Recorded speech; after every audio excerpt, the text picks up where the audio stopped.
Good afternoon, Minnesota, and good afternoon to our press corps back again. It's a week of a lot of news and hopefully a lot of positive transitions in Minnesota. We're going to talk today about our administration's budget proposal, the COVID-19 recovery budget for Minnesota. You're going to hear from Commissioner of Minnesota Management and Budget, Jim Showalter. You'll hear from Steve Grove over at DEED, and I've also got folks here, Commissioner Dowdy from Revenue, his building that we're in, and Deputy Commissioner Mueller to talk about education. So we'll hear from a couple of them, but they're here to support your the questions that Minnesotans may have. Once again, I would just note this morning, and we have Commissioner Tomes here from Minute, that this morning we launched the site, and I'm happy to tell you that the volume was big, but maintained. That it was about, I have some numbers here, 2.2 seconds for pages to load. We already have 110,000 Minnesotans by my 9 a.m. brief this morning that had gotten in and got in the queue. The phone lines were taking people and they weren't on hold all that long. And some of the glitches, if you put in your wrong address, it might say there wasn't one available where you were at, and they fixed some of those. But it handled it. We're going to have a queue of several 100,000 Minnesotans as we expected.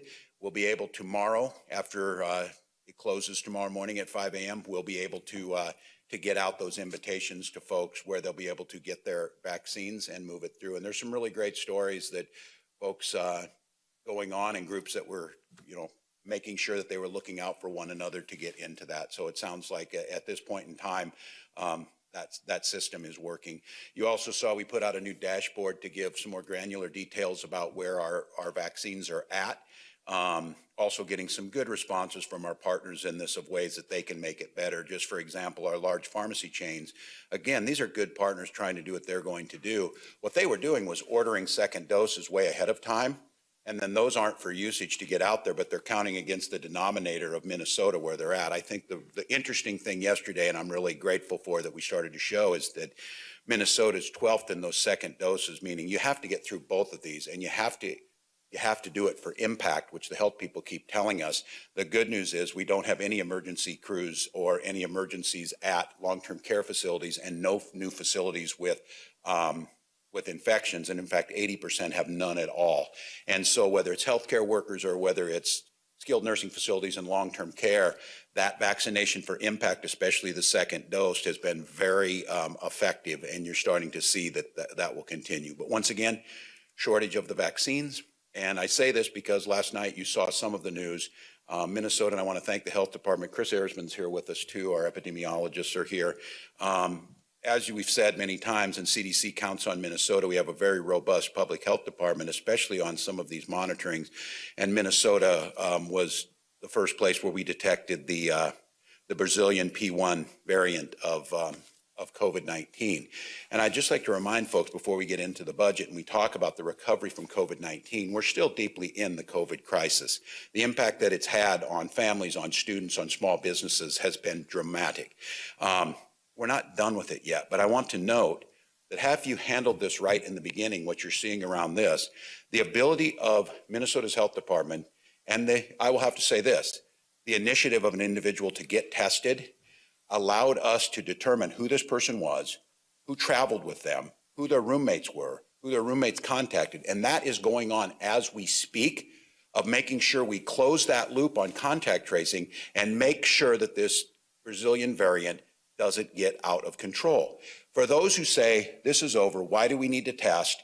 This is exactly the reason why more than ever we need to test, contact trace, quarantine, isolate, and do the work that's necessary, because that is the next thing on this. If this variant proves to be true, like we're seeing in the UK, that it's up to 70% more infectious, we lose all of our progress. So I just want to make note of that. And with that being said, we're moving into this budget that we're going to announce. And as I've said time and time again, COVID-19 has not hit fairly across this country. It has impacted communities of color at a much greater rate.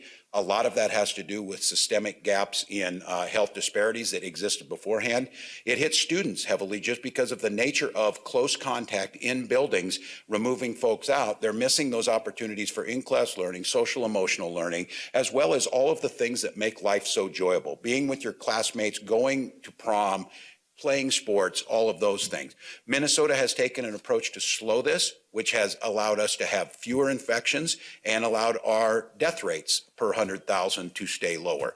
We've also been able to keep those economic activities that we're working moving forward. But there is absolutely no doubt recovering from COVID is going to take a concerted, deliberate effort. We are going to have to make sure that where those disparities were felt in schools, and what we did yesterday is unveiling a plan that will go hand in hand in that, of making sure we give those opportunities for students to pull back up and stay at grade level and move forward while we transform and make sure that every student learns in Minnesota. We're going to make sure that those working families that, whether through no fault of their own, were laid off their jobs or had to watch DC bicker for 9 months whether they would get extended unemployment insurance, we need to make sure that this budget supports them. And then we need to understand that this did not hit all businesses equally. I saw a note came on my phone this morning. Standard & Poor's is at a high based on incredible corporate earnings.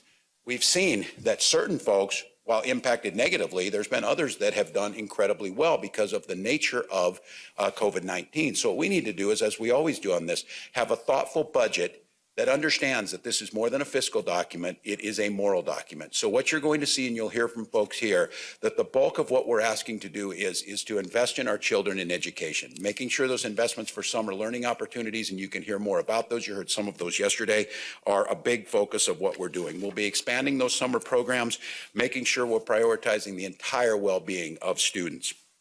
Small business recovery we've already worked on. And this is not just in the short term, whether it be a forgivable loans that we're going to advocate for. Hopefully we see more out of the federal response. We're already starting to see this last COVID response bill and relief bill is making a difference, but making sure we're thinking about the future, things like angel tax credit. A few months ago, an article came out and talked about where the tech companies are going, and they said it's not Austin or Seattle, it's Minnesota was one of them. We have an ecosystem here that's thriving. We have great talent here, and we have a high quality of life. We can't jeopardize those by cutting to the bone the very things that make a difference. And then working families, making sure, and you're going to see this, our tax proposals will make sure that 1 million Minnesota families see a reduction in their tax rates and the impact that it makes on them, while also supporting their children in schools and while also supporting those services that folks need in a time of COVID-19. We're going to do this by sharing and focusing on the values that we care about. We know that when workers are supported, when children are supported, when quality of life is supported, it creates an economic environment where things thrive. And we're going to ask those that are most fortunate and those corporations that have profited during this time to pay a fair share to make sure that we can continue to provide the services we need. Most of those folks understand that very clearly because it's the workforce that they're going to need. It's their own children in schools. And so we think it makes sense, again, being very clear, and I know you'll hear this, that proposals around income tax are going to impact, as I said, 1 million Minnesotans will see as we expand the first tier. Well, 1 million Minnesota families will see cuts to their income tax. We're going to ask the top 0.7% to pay a little bit more. So 1% on the 1% is about what we're looking at. And we think when you put this together in a progressive proposal that Minnesota's always done, a state that always takes care of our own, that is not dependent on the federal government, that we create an environment that Minnesota can be a thriving state where every child succeeds, where businesses have the opportunity to thrive, and that we take into consideration that we need to recover from COVID-19, continue the fight with COVID-19, to fund the programs like testing and contact tracing and the vaccine programs that will make a difference. So we'll get into a little bit more detail and certainly take questions from you. But what I can tell Minnesotans on this, that our budgeting that we did in 2019 produced a budget that created opportunities for all, that we made investments, historic investments in education, all the way from pre-K to our universities and state college systems. We made historic investments in housing. We made affordable insulin and drug prices a reality for folks. And we did that all by creating the largest surplus in one of the most sound fiscal states in the union. This budget will do that again. It will take in the realities of where we're at with COVID-19. It's fair in how it impacts people, and it does the things that I've said I would do, a responsible budget to make sure that we leave this state in good shape for future generations. With that, I'd like to introduce to you Minnesota Management and Budget Commissioner Jim Showalter.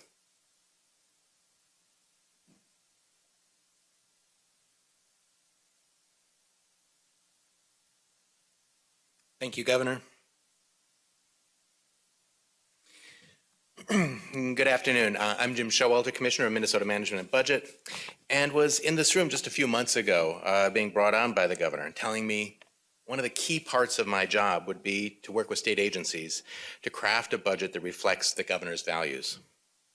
Amidst all the challenges of this week, of all the challenges of last week, and the week before that, I'm proud of our team's ability to create a comprehensive budget that articulates that vision. We also make sure the math works out. And that's how we're going to start walking through the budget today. Last month, we presented an economic forecast where we announced a nearly $1.3 billion shortfall for the current budget period, fiscal years 22 and 23. That was a starting point for building Minnesota's COVID-19 recovery budget that we released today.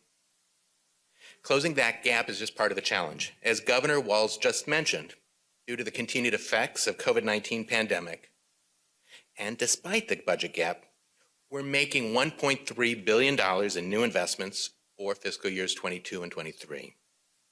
This net increase represents new spending, including $150 million in budget reductions, which, when taken together, focus on our highest priority areas. These include supporting small businesses and driving economic recovery, ensuring students catch up on learning, supporting working families. The largest investment, in fact, in this budget, more than half of it, is in education.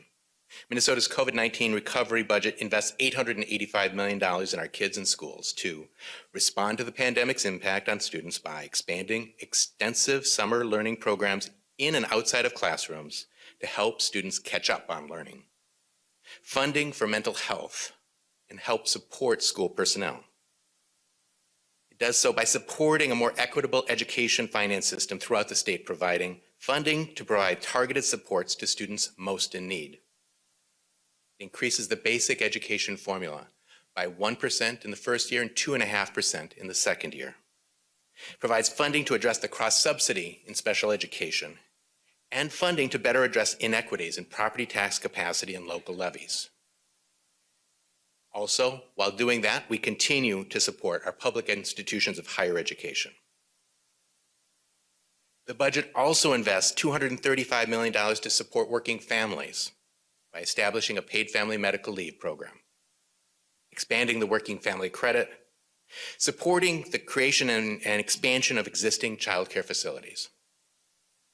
And lastly, for small businesses, jobs, and economic recovery, this budget invests $157 million to support small businesses impacted by the pandemic through emergency loans that the Governor mentioned, to reskill workers and support adult learners through workforce stabilization program, grow businesses through the Angel tax credits, and support broadband infrastructure.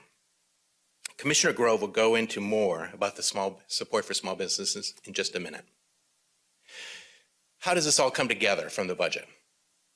Minnesota law requires that we balance the budget each biennium. To close our budget gap and have additional money to invest for Minnesotans, this budget uses a variety of solutions, including carrying over dollars from the current budget year, dipping into and using parts of our budget reserve and part of our stadium reserve, reducing budgets, and lastly, raising additional revenues. These are all in the one-pager that is available, and I'm going to walk through each of those components in a minute. The carryover part. Carryover from the previous fiscal year is the first step in helping us close the budget gap while continuing to invest in the state. In the recovery budget, Governor Walz proposes $176 million in new investments in the current year, in fiscal 21. While being the biennial budget, we're starting that budget right now because the needs and impacts of COVID-19 are real and they're imminent and urgent. So we start this year. Those investments include funding for summer learning and emergency support for small businesses. The new spending in the current year reduces the amount we can carry forward, reducing the amount we can help to address the gap in the next biennium. But thankfully, the federal government has provided significant resources in January, and that helps pay for some of the testing and vaccination. Also provides other resources for other parts of the budget. That means we're still able to carry over $217 million to help address the 22 and 23 budget gap. The budget reserve is also tapped. As I mentioned in November, uncertainty had led to questions about the rainy day fund and whether it would be needed. It is certainly raining, and our rainy day fund is not needed for this current year, but we are drawing $1 billion from the reserve as a buffer for the projected shortfall in the next biennium to help provide services and get us through this period. That still leaves $847 million in the reserve, which is prudent because we know there's still more uncertainty, and the current pandemic is not behind us. And just in case you're wondering, it's still more in a better position than we were when we were facing the Great Recession about 10 years ago. Experience has taught us the value of the reserve, how it's allowed us to buy time, make better decisions with better information. Minnesota's COVID-19 recovery budget caps the stadium reserve at $100 million. As you know from the forecast, you'll see that there's been a significant growth in the size of that reserve. At $100 million, it's more than enough to handle any unexpected reductions in revenue, as annual stadium costs are approximately $44 million. During this time of great need, these additional resources can be used to make sure we're meeting the needs of Minnesotans. Due to this cap, an additional $130 million will be transferred to the general fund in fiscal years 22 and 23. As Governor Walz so clearly articulated, the pandemic has had inequitable and devastating impacts to many Minnesotans. We're asking those who have weathered this time relatively well to help out those who have not. Minnesota's COVID-19 recovery budget raises $1.6 billion in additional revenue while cutting taxes for working families. The additional revenue will allow us to respond to the needs resulting from the pandemic and to position our state in a better place once our economy fully recovers. We could have solved our budget whole by using reserves and savings and balances, but that would have left tremendous needs in education, for helping families in need, and businesses struggling to survive, and leaving all those needs unmet. So I'm going to go through some of the key components of the revenue package. It includes expanding and increasing the working family credit for more than 300,000 Minnesotans. Households would see an average increase in the tax credit of approximately $160 starting in tax year 2021. A cut for more than 1 million taxpayers by expanding the first tier of the individual income tax. Establishment of a fifth tier for the wealthiest Minnesotans, filers whose household income, married couple, have incomes over $1 million. This raises more than $400 million, and 99.3% of Minnesotans will not be affected by this fifth tier. An increase in the capital gains tax and corporate tax will make a big difference in investments and will help us to reduce after-tax income gaps in Minnesota. Also proposing reinstating the state tax exclusion at $2.7 million. However, and knowing the harsh impact the pandemic has had on small businesses and on farms, both maintain full access to the $5 million exclusion. In addition, closing corporate loopholes by capturing tax on foreign income as it's repatriated. Modifying sales tax exemption for new and existing qualified data center software purchases by decreasing the period of exemption from 20 to 5 years, and limiting the refund to 50% of the sales tax paid on all software purchases after June 30th, 2021. In total, while crafting this budget, we always said that everything is on the table, and indeed everything was. We're creating a recovery budget by using cash in hand, dipping into reserves, reducing spending, and raising additional revenues. These are all necessary to balance our budget and fund the initiatives that will help Minnesota recover and thrive as we emerge from this pandemic. Before I close, I want to note that this budget leaves $470 million on the bottom line, along with $847 million in budget reserve to help prepare for the future and close the projected gap that we'll have in 24 and 25. The resilience of our economy is one of the reasons that Governor Walz has successfully managed state finances with 3 years of budget surpluses. The Walz administration is committed to balancing the budget while investing to rebuild our economy and build a better future. This is in contrast to cutting to the bone and refusing to ensure that the wealthy and profitable corporations pay their fair share. These cuts would hurt vulnerable Minnesotans at a time when they need support the most, especially our seniors and children. Minnesota's COVID-19 budget makes strategic investments while closing our budget gap and leaving money on the bottom line for the next budget. I want to thank my team at MMB who've worked diligently to put this proposal together.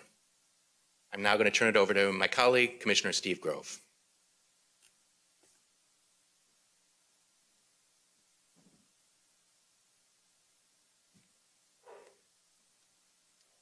Well, thanks, Commissioner, Governor. Good afternoon, Minnesota. My name is Steve Grove. I'm the Commissioner of the Department of Employment and Economic Development. And certainly we're happy to be up here talking today about economic growth after talking so many times at this podium about the challenges that our economy has faced time and again due to the struggles brought upon by COVID-19. Of course, responding to that pandemic is something we've been doing throughout the months of this pandemic. In the past year, we've launched 4 separate small business support programs, including a $215 million package last December, voted across with bipartisan support. And we've paid out over $9.7 billion to Minnesotans in our unemployment insurance program. Over 800,000 Minnesotans have gotten this benefit, many of whom never believed in a million years they'd be in the situation in which they'd need help from the state. But of course, our work is not over. The pandemic is still here, and so much more needs to be done to support our businesses in this state as they get on a strong footing for growth in the months ahead. And it's really in these times of great challenge when your government needs to come in and help empower our economy to grow when it needs that help to survive. We've spoken to thousands of businesses over the last month of the pandemic, and one thing is clear. While the pandemic has been challenging for so many parts of the economy, it has also been an uneven amount of challenge. On the one hand, you've got a sector like the hospitality industry that's really struggling. And then you've got manufacturers or home builders who can't hire people fast enough. And when you look at workers in our state, workers in communities of color and lower wage jobs have suffered far more than the rest of us who can work from home. And there are some stunning statistics on this. If you're a black worker in Minnesota, there's a 67% chance that you have filed for unemployment insurance in the last year. And if you're a worker who earns less than $14.70 an hour, in the pre-COVID-19 period, you are the most likely to still be out of work as of last fall. So what we hear consistently from both businesses and workers is that we need to focus on helping the workers who are most affected by this pandemic and helping small businesses thrive as we begin our recovery as a state. The governor's COVID-19 recovery budget does just that. Commissioner Showalter mentioned the tax breaks for those at the lower end of the income ladder. This is the tier of our tax bracket that charges 5.35% income tax. Expanding that to include another million workers in that bracket will make a big difference for working families.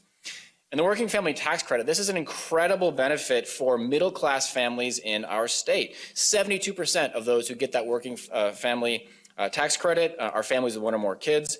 And research shows irrefutably that when that tax credit is given, it leads to improved infant and maternal health, the reduction of poverty, the boosting of our economy, and it leads to better academic performance in families as well. And so under the governor's proposal, expanding that tax credit to over 300,000 households will see an increase of $160 in the pockets of working families.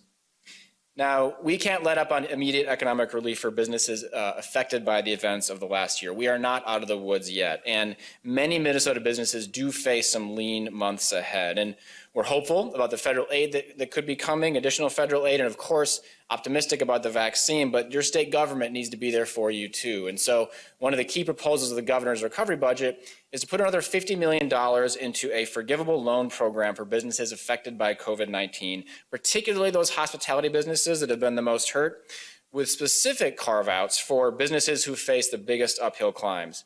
Half of that money is going to go to Greater Minnesota. We suggest targeted amounts for very small businesses, 6 or fewer, and to businesses who are led by underrepresented groups in our economy and those operating in cultural malls across the state. We also recommend the set aside of $250 million in appropriation bonds to help rebuild the corridors of both Minneapolis and St. Paul that were affected by the civil unrest following the killing of George Floyd. $150 million of that will go through our Department of Employment and Economic Development. We've got to help the heart of our biggest cities in the state come back so that we can see our entire state economy thrive due to the rebuilding that needs to take place there. Now, as we look kind of beyond the rescue moment that we've been in for so long and into kind of the longer term growth, we have to make sure we're making the smartest possible investments as a state to help our businesses grow in the months ahead. And that means we really need to focus a lot on small businesses. Half of Minnesotans work for a small business, and studies show in recessions that nearly all of the net new job growth that comes during these downturns comes from small businesses.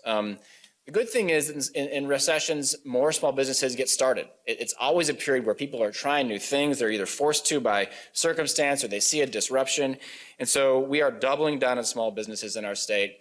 We are lucky in Minnesota to have a business climate that is #1 in the nation for starting a new business. If you start a new business in Minnesota, it is more likely to be around 5 years from now than any other state in our country. And so we've got to capitalize on that strength and deepen our investments there. We are proposing additional investments for our small business development centers across the state. These are outfits where we help small business owners get some technical assistance and get started on that journey to building a business, which can be a lonely venture unless you've got some help. We're suggesting $6 million in funding for business incubators and technical assistance providers to help small businesses, particularly those owned by entrepreneurs of color. And as the governor said, we have got to double down on the world-class technology sector we have in this state. We are proposing $5 million for our flagship program for entrepreneurs. It's called Launch Minnesota.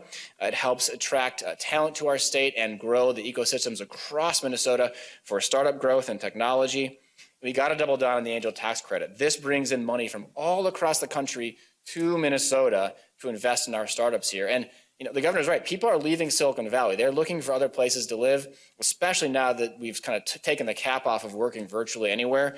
We want entrepreneurs to choose Minnesota because of the talent here, and we need the levers to exist to make that possible. These are the startups that are really going to create the next Fortune 500s in Minnesota. And importantly, they should be able to create those startups anywhere in our state. And that's why broadband is a huge component of this budget. $50 million is what the governor is proposing for investments in our border-to-border grant program. This gets broadband into communities that the telecoms might not otherwise be incentivized to get to. You may think that you've got good broadband, or you may think you don't. The reality is only 75% of households in Minnesota have really the truly high-speed internet that you need to be able to start or run a business from your home, or even just engage in kind of basic commercial activities. So we've got to double down on broadband so that the whole state can thrive. Now, as we build for this path for growth, we've got to put workers first. And that means looking at the unique effects of this pandemic on our labor market and really investing in training and reskilling as huge priorities in the months to come. Again, even though jobless claims are high right now, there's so many jobs that are actually available that you can step into right away, or with just a little bit of reskilling that can shift your skill set and make it possible to take on a new profession if that's in your future. We're seeing a huge amount of trend lines on automation and digital technology rapidly changing the workforce and the opportunities that are out there, and we need to make sure Minnesotans are ahead of that curve. One of the big things that the governor is proposing is modernizing the state's workforce development fund. This is one of the hidden secrets of our talent ecosystem. No other state in the country has this fund. Employers pay into it. It's a small payroll tax. We at our department use it to build a talent ecosystem that then serves those businesses across our state. The fund was built back in the 80s. It's a great fund, but it needs to be modernized for the challenges of a modern workforce. And so we are updating that fund, proposing changes that will make it more equitable, create more innovation in that fund, and create some common performance metrics so businesses know exactly what they're getting out of our workforce development in the state. Mr. Showalter mentioned $35 million in workforce stabilization grants, and we're also going to invest in grants that help companies automate and then train their workers in that automation space. Now, in the last year, our social safety net is something that we have had the chance to look at pretty critically, as we've had to take care of so many Minnesotans who were dislodged from work because of the pandemic. And life happens to so many Minnesotans who don't have a safety net when it does. In normal times, 10% of Minnesota workers take a family or medical leave in any given year. And over 25% of those workers who do not have any wage replacement. So they're just on their own. They're either off to take care of a baby or a sick loved one, and they have not a single dime to tide them over during that period of time.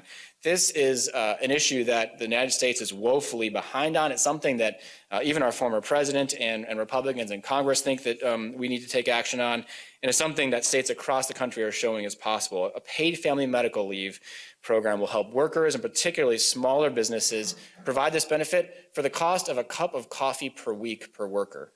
A critical program to make the social safety net in our state work and to help create the kind of environment that attracts workers from across the country. We got investments in child care and other worker supports, but I want to mention unemployment insurance as well, because this is a program the whole state's kind of gotten an education in this year. And one of the things many of you have learned, and certainly we've seen for some time at DEED, is that we have a very antiquated law on the books on unemployment insurance that prevents high school students from getting that benefit, even though their employers pay into that system for them. And this isn't just spending cash for your high schooler during the summer. These dollars go to helping support working families where children actually contribute to the money that puts food on the table. And the law that prohibits that in our state is from 1939, super antiquated. We've got to repeal that and get UI to young people. Throughout this whole budget, you'll see a huge focus on equity. We know that Black and brown Minnesotans have been disproportionately affected by this pandemic, and it's really not just a moral imperative to start with equity in this budget. It is an economic imperative. 70% of the growth in our labor force in the next 10 years is going to be people of color. Economists predict if we close the racial wealth gap in our country, we would see a U.S. GDP growth of about $1 trillion to $1.5 trillion. So the data is just clear as can be. When economies close gaps, they not only become more fair, they become more efficient and prosperous for all Minnesotans. So downturns in our economies there are times of extraordinary challenge, but there are also times of big opportunity. During the last recession, you saw in this country great companies created: WhatsApp, Instagram, Venmo, Uber, just to name a few. You saw Microsoft created in the stagflation of the 70s, General Electric during recessions in the 1870s. We think Minnesota, which is a state with a great economy, a diverse economy, a great value proposition to businesses, is really well positioned to be the kind of state where companies can come to solve the next big challenges that we face. We've got a highly educated workforce, a tax climate that really provides a quality of life that empowers workers across the state. If you look at the business taxes in our state compared to GDP, it's just 4.3%, which is the 15th lowest in the nation. Businesses tell me all the time, it is a bargain to come and build a company here. Just yesterday, I was talking with a company called Arctic Wolf. It's a cybersecurity company headquartered in Silicon Valley, billion-dollar company, decided to come to Minnesota because of the talent that awaits them. Not here because of the cost issues or things like that, but because they could find the kind of employees they could build the next chapter of their company on. So this is going to be a great recovery for Minnesota. We think we're strongly positioned. We've got to invest in our workers and our businesses to get there, and we're thrilled to work with businesses all along the way in that journey. Thanks, everybody. Back to you, Governor. Thank you, Commissioner. Well, before I take questions, I want to note, and I want to thank these two commissioners, the whole team, but especially these two right now in this moment. Commissioner Showalter has served multiple governors. He's also was there the last time Minnesota faced a budget deficit in the Great Recession of 2009, helped lead us through that. So the state has talent of someone who is focused on fiscal responsibility as well as sharing those values of making sure every Minnesotan has the opportunity to thrive. And Commissioner Grove has been tasked during the pandemic like no other commissioner at DEED ever has. And I think the folks who work over there day in and day out, all too often, a lot of folks don't see that, but they have been recognized as being both for efficiency in how fast they got out unemployment insurance and accuracy of how much they prevented fraud from this, recognized as one of the top 2 states in the nation for doing that. These are things that Minnesota does. It's why we take care of our own. We take care of our neighbors. We make things work. Now, with this budget out there, as I said yesterday, here's how this will work. We'll get some budget numbers, hard numbers in February. We will readjust our budget according to those numbers slightly. That happens every time. And now, from now until that 3rd week of May, the legislature will poke holes or try and say things, and they will have to develop their own budget. This is a good thing, Minnesota. It lets us debate the direction we want to go. This is a healthy thing.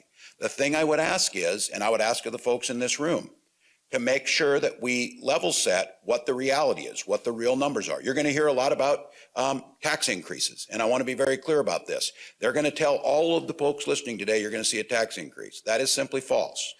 Income tax that we're talking about will hit 0.7% of the population. 99.3% of people will not see that. In fact, over 1 million families will see a cut in that.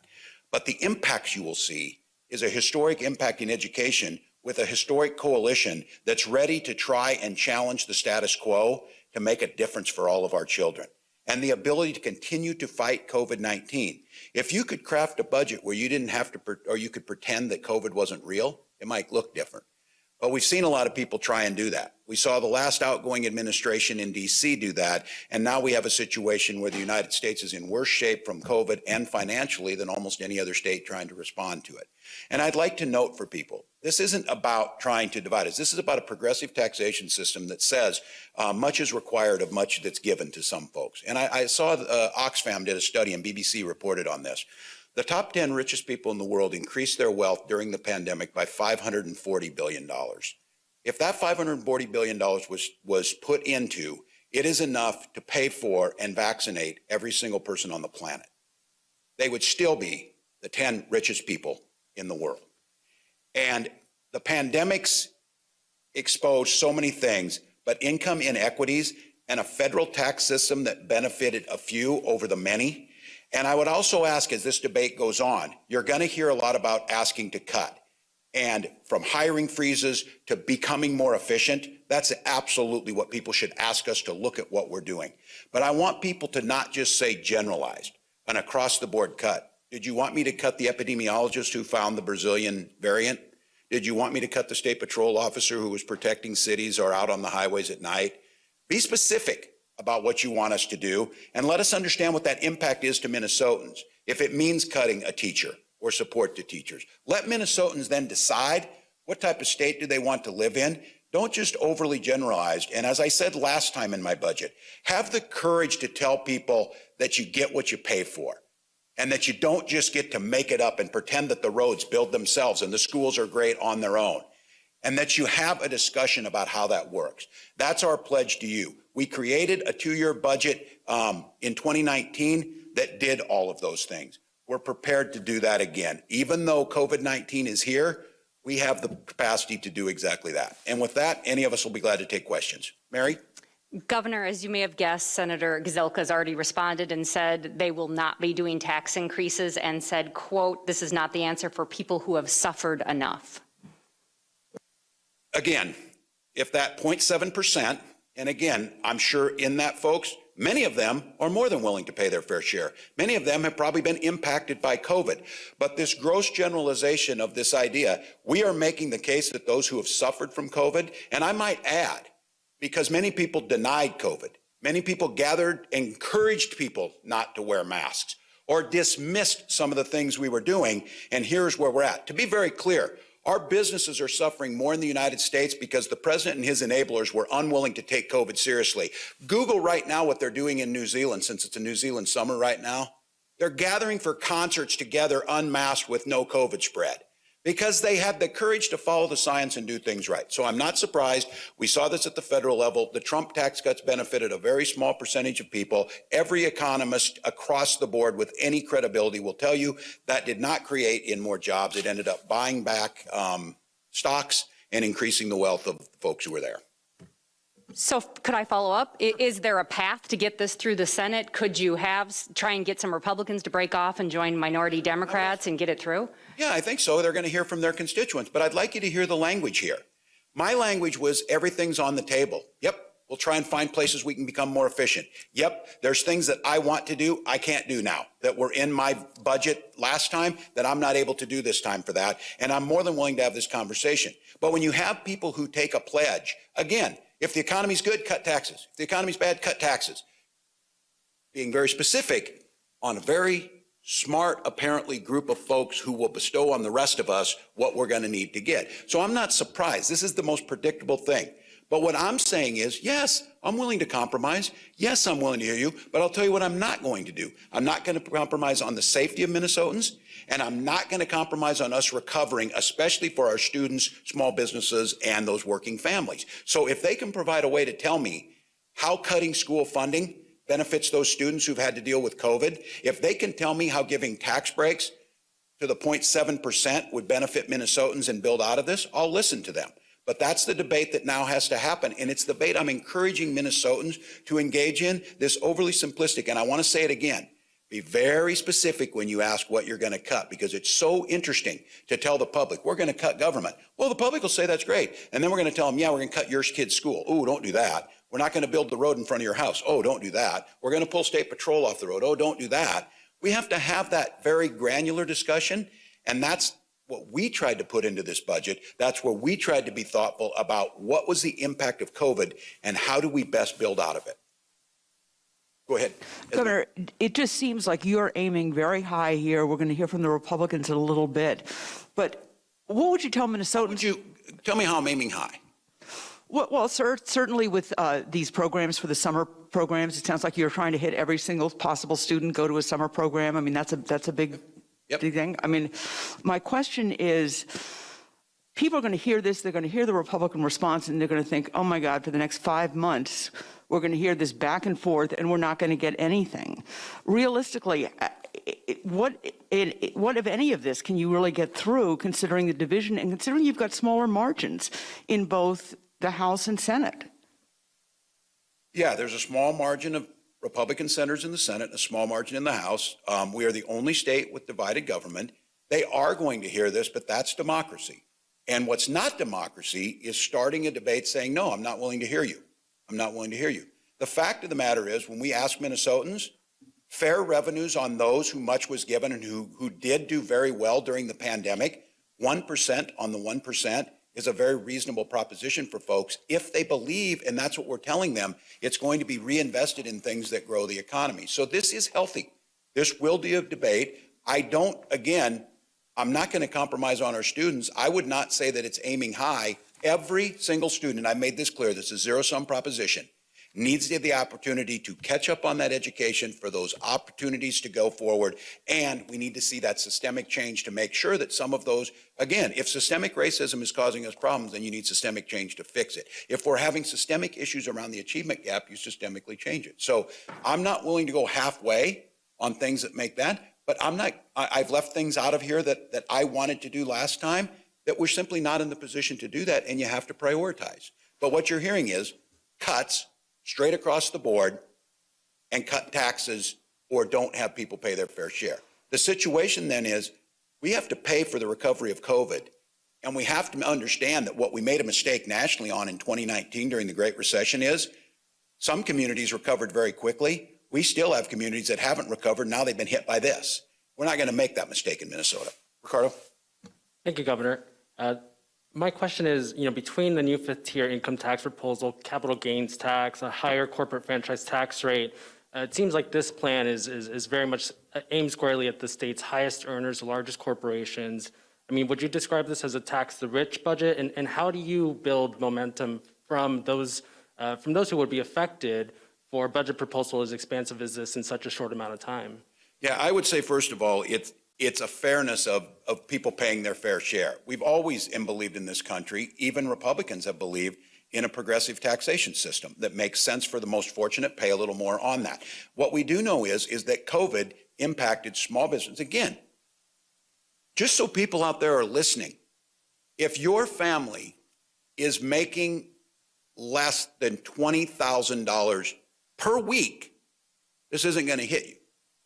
This is $20,000 per week that we're talking about, and it's 1% on those folks. And that ability, just like I gave you the example of the 10 richest folks, gives us the ability to impact lives that are the very workers that work in those large companies, that are the very folks that are serving, whether they are working in those companies, whether they're cleaning those buildings of those companies, whatever it may be. So I'm going to make the case to Minnesotans that I think they've seen this and why Minnesota's thrived, that this makes sense.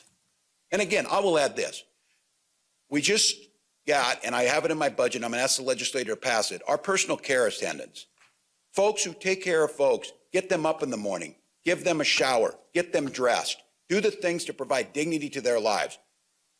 Why should you pay more tax carrying someone to a shower to help them than you do carrying interest or capital gains? That makes absolutely no sense. That's not fair. That's not paying your fair share. And that's what we're trying to make sure we have happen. Yes, go ahead. Governor, normally how this works is there's a big pile up in May of all these proposals and the full budget is set in a weekend. It seems like there's some time-sensitive things in here, whether it be the summer schools will need time to know whether it's coming, the COVID relief for the businesses, the additional money.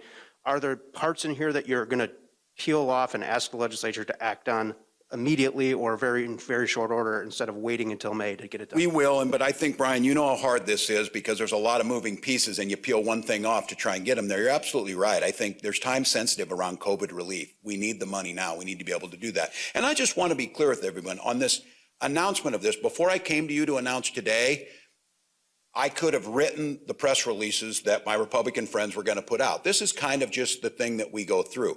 But I want to highlight, this morning, I had very cordial and productive conversations with both Leader Gazelka and Leader Dow. Very respectful, very cordial, very ideologically different. I mean, that's kind of what politics is and how we do this. But I am hopeful. But yes, I would hope we could get to this. But I have to be totally candid here. We fundamentally disagree on a lot of things. One of the things we fundamentally have been disagreeing about now for 10 months is that COVID-19 is real.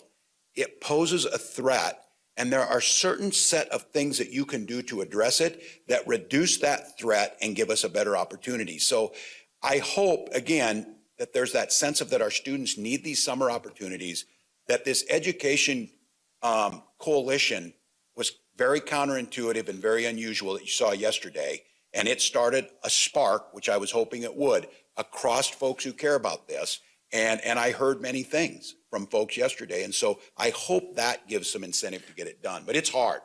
And what's your expectation that the federal government is going to pass another unrestricted state and local government relief plan that you could perhaps substitute some of the revenue increases or reserve use that you have in this budget? Yeah, we're already seeing some of the benefits of the last one. Commissioner Showalter, we were talking this morning, for example, assistance around transit that is federal. So a lot of transportation things are federal responsibilities. We built this budget using what we already have, but not pie in the sky hoping they do it. If you want my opinion on this, I think there's a very good chance we'll see another relief bill. Again, I think President Biden probably ideologically is pretty close to where I'm at. He put a proposal that I think is needed. It's $1.9 trillion. He will not get that. And what he will probably get is something in between. We think that'll be there, but it is not fiscally prudent for us to plan on that. Now, I will say this.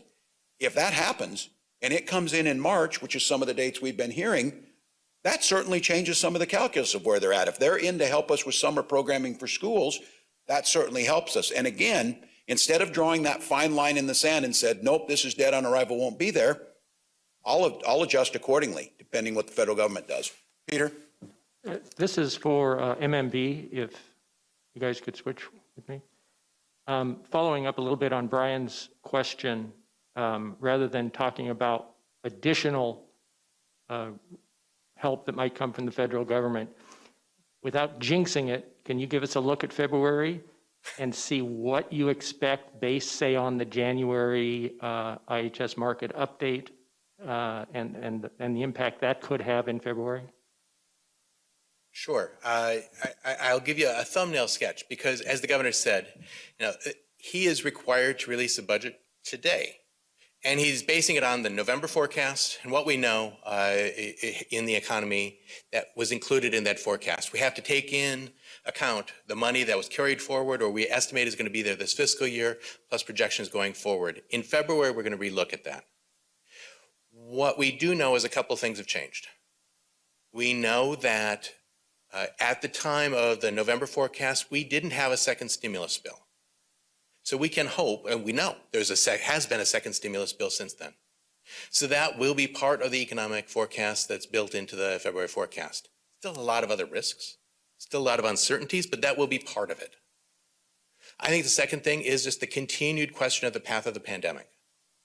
And that will also affect the national economic forecast. I'm not here to speculate what's going to happen in February. I wish I knew. I'd tell you if I knew.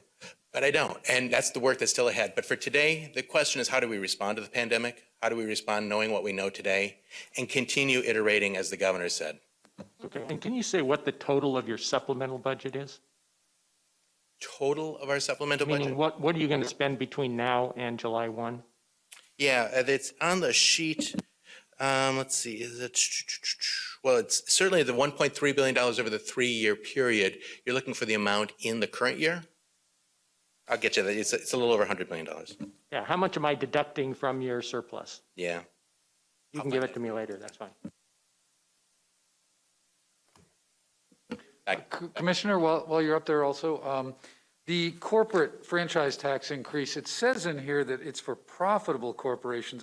How is that exactly delineated in terms of which corporations are going to actually pay more?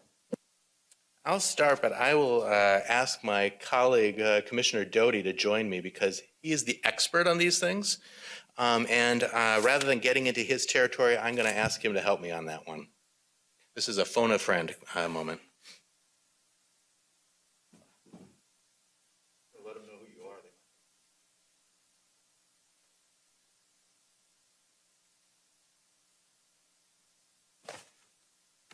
are. Good afternoon. I'm Robert Doty, Commissioner of the Minnesota Department of Revenue.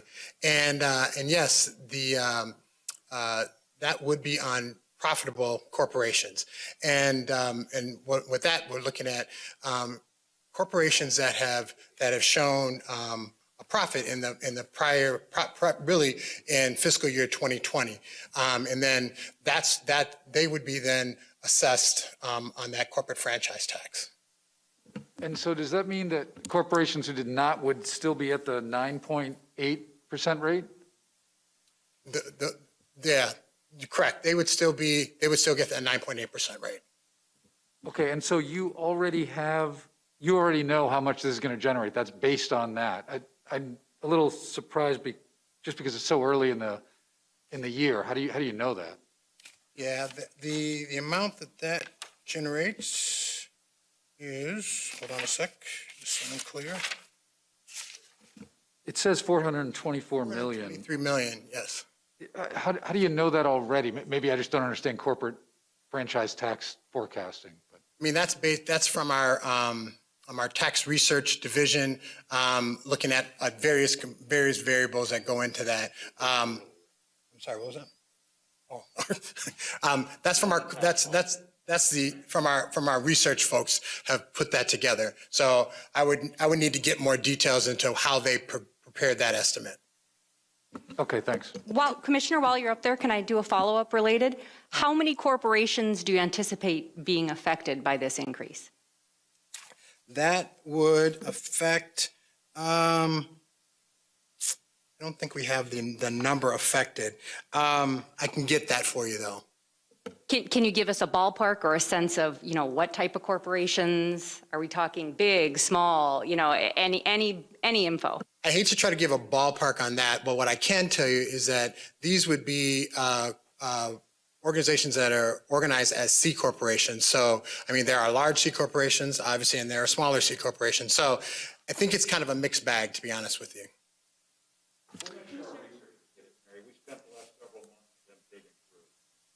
Commissioner Doty? Just wanted to ask about the first tier tax expansion. I'm curious, I know that's based on earnings, but do you have an estimate of roughly how big of a tax cut folks will be seeing on average? Say that one more time. For the first tier. The first tier, right.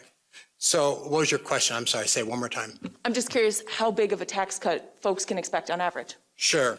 On average, that would affect a little over 1 million taxpayers, and that would be a decrease in their liability of around $36 per return.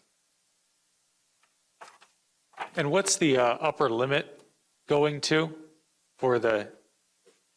Yeah, but what's the upper limit going to for the first tier?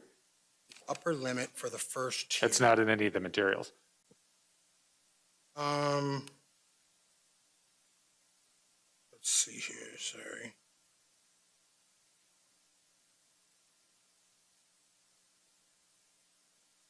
So in terms of who it affects, so this would affect taxpayers who are making $1 million or more for married filing jointly, $750,000 for those head of household, and $500,000 for single taxpayer. I was talking about the tax cut to the first tier, not this new fifth tier, but the first tier that's being expanded upward. so that some people get a tax cut? What's it going to? What is the tax cut going to? No. The upper limit is currently at $39 roughly $1,000 Yep. for married filing jointly, $27,000 for single filers. You're expanding it upward. Right. What is it going to? Right. I mean, I don't have that in terms of what the actual, so. 40. Okay. Governor, I do have a question for you also. Thank you. You're calling for $150 million for businesses in Minneapolis and St. Paul that were riot damaged. How'd you arrive at that number? And then you may know the legislature, there was a lot of controversy around this similar program last year. Do you think it has any better chances this year? Well, I hope so. 39,810, I think, is the number for marriage, but so you know on the top of your one. So I've got, the issues around the death of George Floyd. We saw an unprecedented amount of civil unrest. Some of that turned into civil disobedience and crime in arsons and other things. We're making the case that as one Minnesota, like we do, whether it's flooding, whether it's tornadoes, whether it's crop damage, things like that, that we work together to try and make a fund to help folks out. And those were the claims that were put out there. We think it makes sense. I'm certainly working with the legislature. I thought something we did that was really smart. We had the disaster contingency account that we've used from everything from ice on milk barns falling in to mud in fields where we couldn't get potatoes out. We've used it across the spectrum for things. We're asking for this contingency account to help rebuild those corridors, to make sure that we understand that that benefits all Minnesotans. And we came up with it based on the claims that people put, I believe, Jim, if that's correct. Governor, a couple questions on some of the spending initiatives in here. We are still in a pandemic, as you've noted. Is there any additional money or substantial increase in public health spending to prepare us for perhaps what comes ahead? Yeah, and we could bring it up on vaccine proposals. Again, we're still able to use some of the federal money on this. Our big concern, of course, as we were going through election season and December 31st was the end of that money. We do think there's going to be added expenses around vaccines, added expenses around testing, added expenses around PPE. What we're starting to see now, though, is the federal government is already stepping in and starting to change some of those calculations. They will pay 100% for the Guard when we use them on that. They'll pay for all PPE. Jim, you can talk some of the specifics. There still will be costs. That's absolutely right, Governor. There's still going to be significant costs for testing, for COVID response, for vaccination planning. The good news is that coming out of the calendar year, the state still had ability to take money that was left over from previous year and continue its efforts on testing and vaccination as we try to wait for and collect information on how to use that federal money. We've got more than $300 million coming in help for testing from that last stimulus bill. Significantly less, I think it's around more like $50 million for the vaccination effort. There's going to need to be more, but that is sort of a work in progress at this point. And as the governor said, this information is literally changing by the day as to some of the arrangements that the new administration is going to be proposing for vaccination or other costs. And a question on the education spending here. The pot of money for the declining enrollment or the lost students due to COVID, is that 100% recovery? Does it go back to a prior year to use the calculation, or should schools expect that they're only going to get a portion of the money back for students they've lost attributable to COVID? I'm going to use that opportunity to call another friend, Deputy Commissioner Heather Mueller. Thank you. So what it's going to give us the opportunity to do is it will go back to looking at the enrollment percentages for last year, and it will also take into account a specific amount of dollars. And so it's essentially per pupil who left the public school and went into a different type of program, it would add an additional approximately, counting the dollars, I think it's almost, I want to be sure, $1,300 that are going to be a total that are going to be assigned to that particular student. And so it really is based on the per pupil amount that left. Assistant Commissioner, can I follow up? Do you have updated numbers on how many kids have left the public school? I know for a fact additional children left during the break and went private. Do you have updated after the Christmas holiday break? Well, what we utilize for this information is actually the October 1 numbers. And so we are continuing to gather that information and look at what, any additional data is coming out of the winter break. But at this point in time, this enrollment data was based on the October 1st data. But do you have a sense of that? Do you have any sense if it's dozens, hundreds, thousands more kids who have left public school? No, I don't have it at the moment. Hi.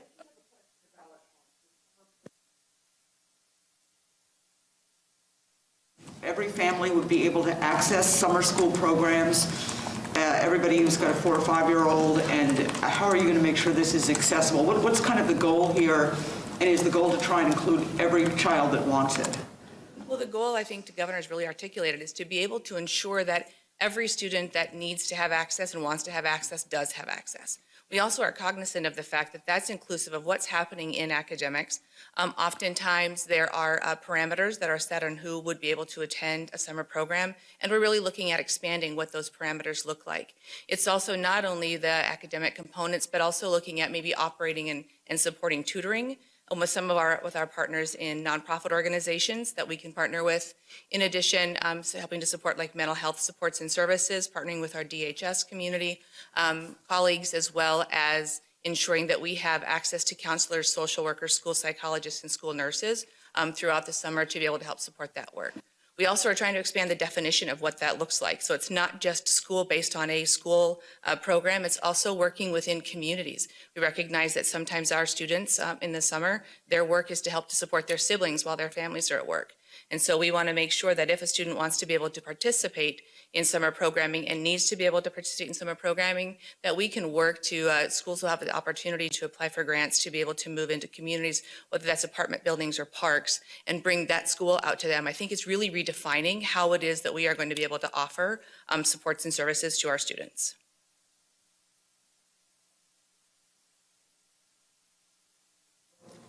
I saw that the broadband was in the business bucket. Broadband obviously has also been a huge factor in the problems with schools and education. Was there going to be some overlap there? Because a lot of families are saying that's their problem, the broadband issue.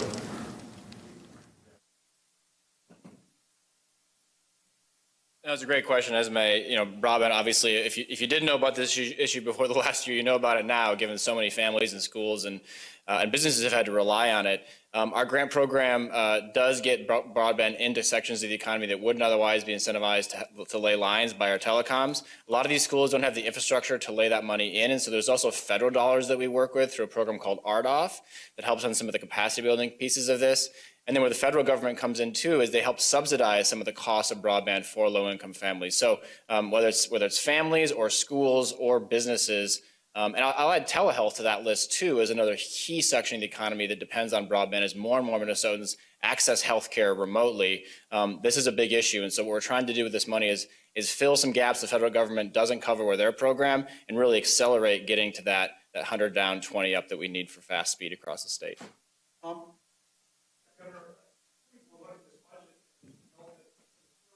And the use of the budget reserve, you can practically solve the budget right there without having to raise taxes or to dramatically cut spending.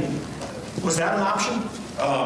If that's the budget, if you don't believe COVID's real, and if you don't believe we need to catch up with students, and you don't believe we need to make those investments coming out of this. I would remind folks that if you recall last January, when I put out the shortest supplemental budget in Minnesota history, pre-COVID, one page, and I said, I'm nervous of what's on the horizon. I'm nervous about what's happening in Europe, I think is what I said at that time, in Italy, and I think we should keep our budget reserves when we need them. Now, the proposal was to give that all back, to send that back. I would make the case again, it makes sense to use parts of them for the rainy day, but to just simply get back flat on the budget without recognizing that COVID has put us behind and also created opportunities for us, I think is the wrong way to go. So I think it's a combination of both. Use the budget reserves. Again, making sure that the vast majority of Minnesotans, if if you're not a millionaire or billionaire, your taxes aren't going up at all, just like they didn't last year. If you are, you did really well during COVID, and a lot of it has to do with those workers that we're reinvesting in. So, Red tax considered one of the most regressive taxes out there, but it's just a case of will help public health as well, maybe to discourage. it is public health, and I don't deny that. And vaping, we just have to get these two things out of there. And one of the things is we use the tax code to either incentivize or disincentivize behaviors. That's nothing surprising, and we're trying to do that. I would also say that a bulk of that cigarette tax goes to cessation programs and education programs, and that's a proactive way to reduce that down. I mean, prior to COVID, we were really getting this, and I want to acknowledge the advocates, which were a lot of the high school students that were really doing a great job of getting at that. But yes, that does hit folks, but we need to help them get off that. Ricardo. This might be a quick answer, but I'm just curious what's the likelihood or appetite for a mid-year budget forecast, assuming Congress passes a COVID-19 relief package after the February forecast? I assume something like that would have a pretty material impact on the state of the budget. Yes, yeah, I'll let you talk about them. Thanks. It's a great question. I got to say, at this point, we're going to hopefully stick with the February forecast and keep that, knowing that that's sort of where we're at. Now, if there's a major federal action after the February forecast, that doesn't have to change the economic factors. It doesn't have to change the estimate of school enrollment or estimate of human services enrollment. And I'm sure at that point, we'll make sure that the governor reflects that information as well as the legislature. Could there be perhaps even an abbreviated forecast that focuses on just the impact of the state budget if any of that aid comes through? That's a good question. At this point, I would say no. And the simple reason is the forecast is a comprehensive document, tries to pull a lot of information together. Now, we can do that, and we will do that at the end of February. And that decision makers need some time to actually just understand that. And small changes here and there aren't the risks that we're facing today. The risks that we're facing today are COVID, recovery, and what's our path out. Great. Commissioner, it says here, going to do $150 million in proposed spending cuts. Mm-hmm. Can you detail a couple of big ones there, or aren't there any big ones? Is it across the board small cuts? There are a number of reductions, budget cuts in this budget recommendation. As you go into the detail, that MMB will be available on our website and in the governor's budget documents. You'll see them. One example is a 90-day dispensing of prescription drugs. We are learning all the time about different ways of doing things. And with this pandemic, we're starting to not do monthly prescription drug refills, but we're starting to stretch it out over 3 months. That we're proposing to continue that, and that's saving more than $11 million over the Department of Human Services. There's a number of smaller reductions all over the place. One of the things we've asked state agencies to do is to articulate and talk about some of those efficiencies and learnings that they've had over this year in their operating requests. So hopefully the budget documents will give you some more information of ideas along the way. I just want to say one other thing. There's the BRC, the Blue Ribbon Commission on Healthcare, that provided a lot of different ideas and basically included an assumed $100 million reduction in the forecast. We were by law asked to include that in the forecast and either include it in the governor's recommendation or take more money out of the reserve. The governor's recommendation includes more than half of those recommendations. There is some money that we're taking out of the reserve for those that we didn't think were prudent at this point, but those are additional reductions that you'll find in the budget document. Governor, can I ask you about a revenue source? There was a press conference today, a Democrat for sports betting. The estimates are this could bring in $50 million a year. Gaming is up nationwide. Do you have any interest in sports betting as a revenue source? I will keep to my commitment on this. I'm open to hearing about it. I would ask us again, because of the nature of this, I would still like the legislators to take a look at recreational cannabis because of not just the revenue sources that are there that dwarf sports betting, but because of the equity issue and to be quite honestly, the racial impact of our cannabis laws. But I will say this, I will certainly leave open that possibility. Our neighboring states have done both of those things. Obviously recognize that that's not 100% slam dunk for people, and they realize that there's cost associated with both. But yeah, my message would be is I don't think this is the time for me to say I'm shutting the door on anything. So I'll hear. The Governor, tribes have been very much against that. Pardon me? Depends how it's structured. Depends how it's structured. If they are part of that, they have come out as a proposal where the tribes are not part of it, just like our gambling in Minnesota exists now. They would certainly have to be part of that conversation to get that done. Governor, with regard to the Stadium Reserve Fund, this is essentially the state reneging on an agreement that it had with the Vikings. And you're going to see... I want to take that, Jim. I'm not sure I'd describe it that way, Dave. Well, the purpose of the fund was to pay down the cost of the stadium, right? Not to supplement the rest of the budget. And you're going to, I'm assuming, get pushback from a level of bipartisanship in both chambers, certainly the Senate, and the Vikings themselves. I was wondering if you could give your best case for justifying that. And I think I'll let Jim get into the specifics of it. I think it's the size of it. Nobody's saying that it shouldn't be. It was never intended that there would be 2.5 times the yearly operating expense would be in the stadium reserve. It does make sense prudently. That's what the initial agreement was. And so, Jim, you want to? Happy to. I think the governor hit all the key points. The reserve is there to ensure that the state's appropriation bonds, which financed the stadium, are adequately financed, don't become an ongoing issue, an additional draw on general fund resources. That has been clearly achieved. There were just a few years ago where we were concerned whether the revenues were going to be enough to pay those appropriation bonds. We passed that. And then we passed that point as well. And so what this recommendation is doing is really to propose that we cap it so that we have more than enough for a year's payments. In fact, we have more than enough for 2 years' payments and still some left over, and make sure that the rest of the money is available for ongoing needs for the state. So that is the proposal.